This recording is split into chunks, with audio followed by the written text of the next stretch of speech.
Hello, I'm Kelly Hill Ross, and thanks for tuning in to another show. Today's show is all about our best buddies. I mean, the ones that we need to always examine. Breast cancer can happen to men as well as women. I spoke to Reverend Dr. Ruth Travis, who is a trailblazer in her own right, and she's also a breast cancer survivor. She is taking on breast cancer with a 1-2-3 punch approach by helping others, especially black women, to not be afraid of cancer if it knocks at your door, male or female. Dr. Travis is in the business of building a place where you can go to relax, rejuvenate, and collect your thoughts as you go through your cancer journey, recuperating in Ruth's Pink House. So put on your boxing gloves, get your favorite beverage, sit down, and listen to what she has to say about her journey.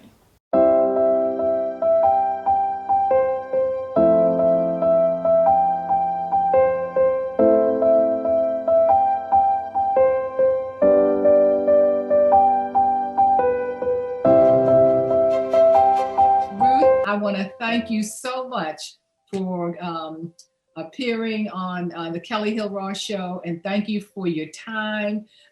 We just think what you're doing is just fantastic, and I was so excited, that I just had to hear more about what you're doing, and I know that our viewing audience would love to hear about what you're doing.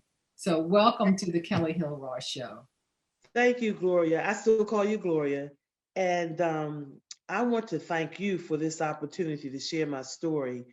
And, we are lifetime friends. Uh-huh. And I was elated when you made this request of me. And more important than that is you give me an opportunity to get this information out to a greater audience. And I really do appreciate it. I'm so excited. Well, Ruth, you have been a trailblazer before, and now you're doing it again. Tell me what you are about to do. I am so excited about a vision that God gave me in 2008. Um, I had to take radiation 5 days straight, twice a day. And on the last day I came home, I was sitting in this very same room where I'm sitting now, and I was thanking God that I was finished with the radiation treatment. But I was also thinking about other African American women who are breast cancer survivors. You know, and I know that your environment has a lot to do with how you recuperate from anything. And I looked around the house and I was thanking God for a lovely home. And I thought to myself, not every African American woman lives in a house like this. And that's where the vision for the pink house came. I started thinking of a place that could be quiet and um, peaceful with trees and just a good place to recuperate. But I wanted more like home, where you have a kitchen, sit around a table and eat and talk.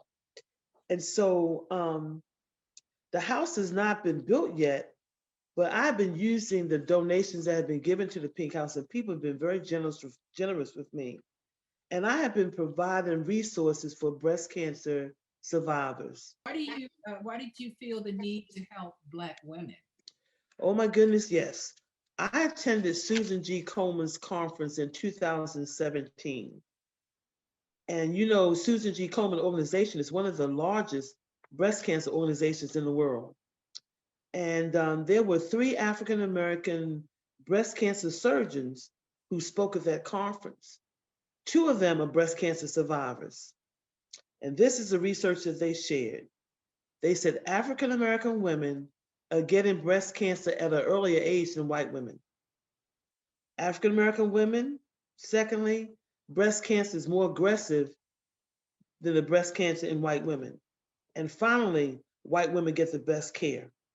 Wow. And as they were speaking, a light went off in my head. And later that year, in 2017, I went to the hospital to have my annual MRI.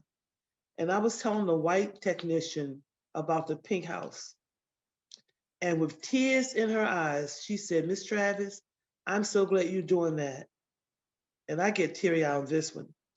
She said, because when African American women come here for MRI, MRI, they get treated differently. Wow. That should never be.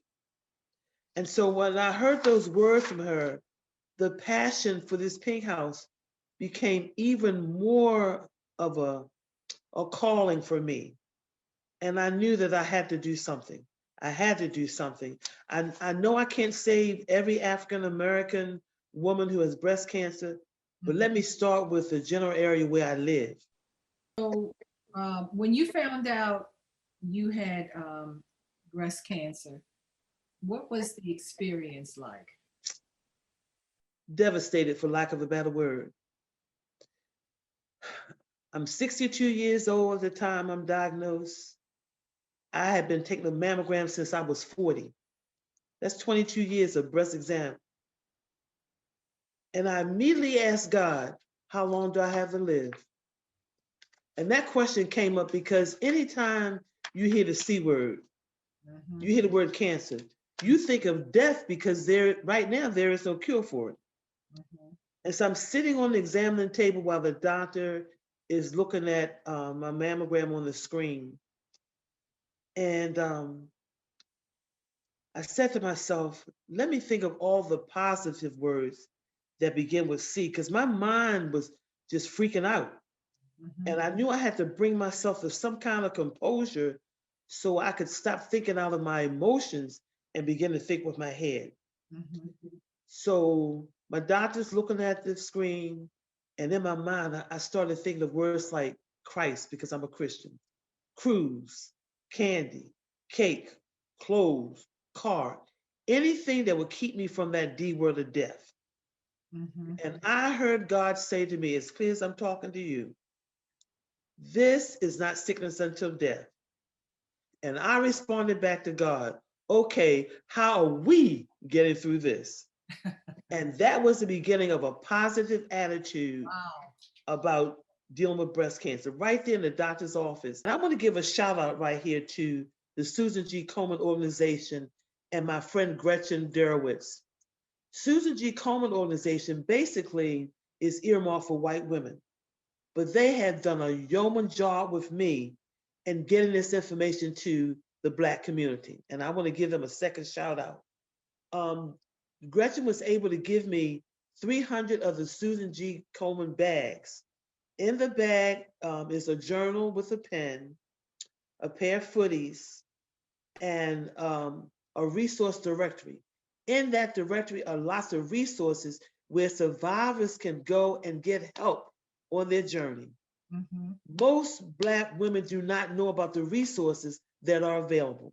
And so a big shout out to Susan G. Komen, because in October, I chose 4 corners in the city of Baltimore.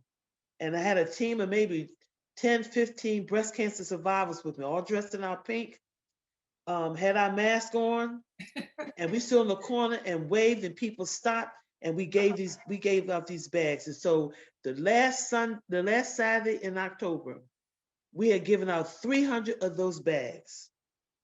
Wow. And so elated. Sometimes people would drive up, we would ask them, are you a breast cancer survivor? They would say no. We said, do you know somebody? They said yes. One lady said, my mother, and I get teary-eyed, my mother and my aunt are survivors. And we gave both of them a bag. You specifically have been canvassing the Cherry Hill neighborhood. Why? Yeah, well, because in 2019, I was at a tea, and I met a breast cancer surgeon who practiced at Harbor Hospital and also at Franklin Square. And she was telling me that there was a large number of breast cancer survivors in Cherry Hill. Now, I don't have the numbers to support that they have the largest number, and they may not have the largest number, but they do have a large percentage. And she said that they take the surgery, but they do not take the treatment. And I said, why do they not take the treatment? She says, because they are afraid. And so I made up in my mind that they need to see other African American women who are breast cancer survivors who have had the surgery, have taken the treatment, and some still in treatment, and how good we look and how we're doing. They need to see somebody that looked like them with a positive story. Tell me about that being that trailblazer as Okay. a woman As in a the woman. pulpit, because you know what the stigma has been, and it's gotten better, but I think the stigma has changed a little bit. But back then, it was almost unheard of. So, how in the world did you end up in the pulpit? Well, let's back up a little bit. I was thinking the other day about how many times I've had to deal with the color of my skin and my gender, both of which I don't plan to change. I like both. Okay. Let's That's start with when I was teaching physical education, and I became an athletic director in this whole entire Baltimore City school system. There were only three female athletic directors. Three. One wow. was at Weston, an all-girls school, so you would expect that to be. And the other was my buddy that was at Walbrook and myself. And so we caught a lot of slack from a lot of male coaches. You know, they didn't want a female to be their athletic director. And I remember when I was the first female, well, first black president of the Women's Coaches Association.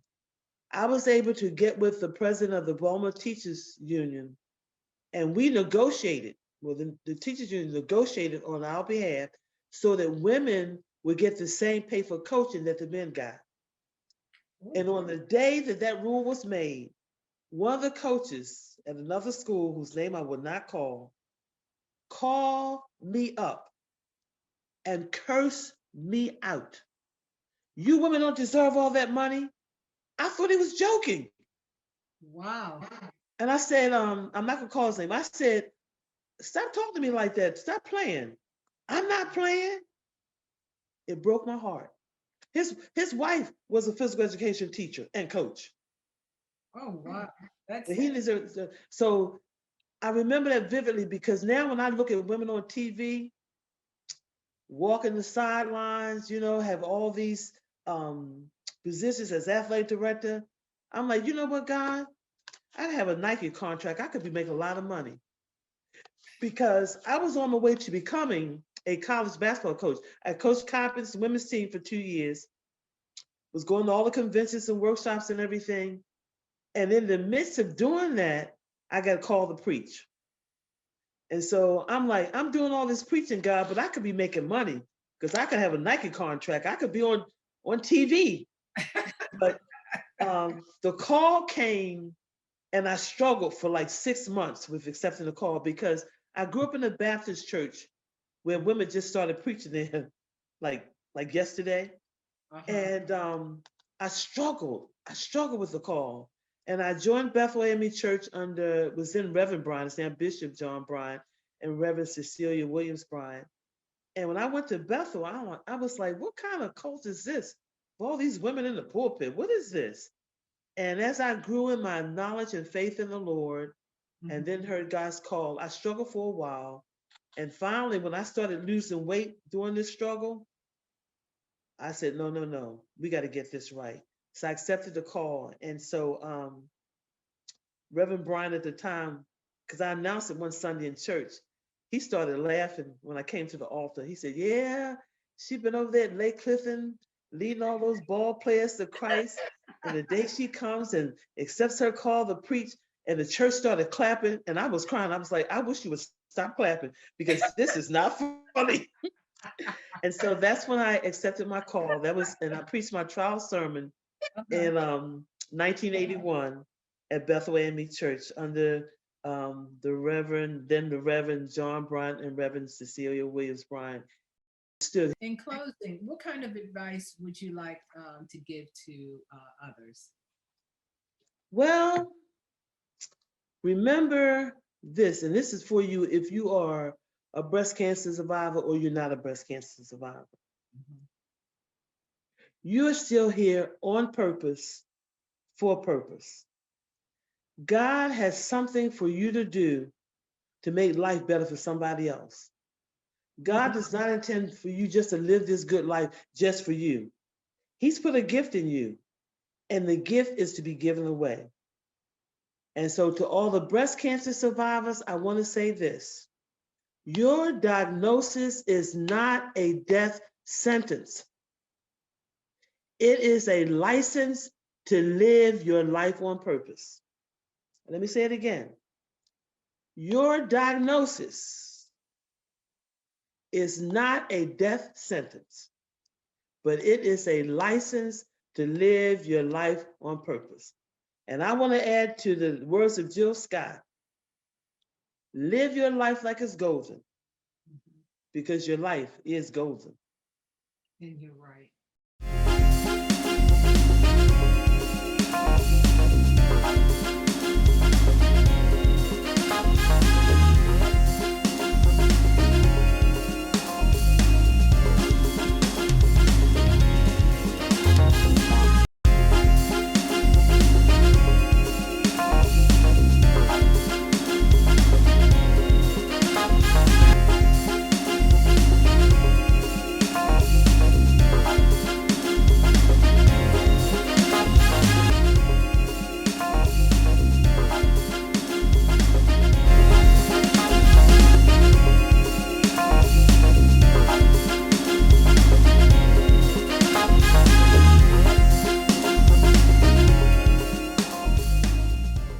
I hope you enjoyed the show. You can find us on Facebook, YouTube, and Twitter. Or you can see all of our shows on our website, The Kelly Hill Ross Show. So until the next time, stay safe and God bless. See ya.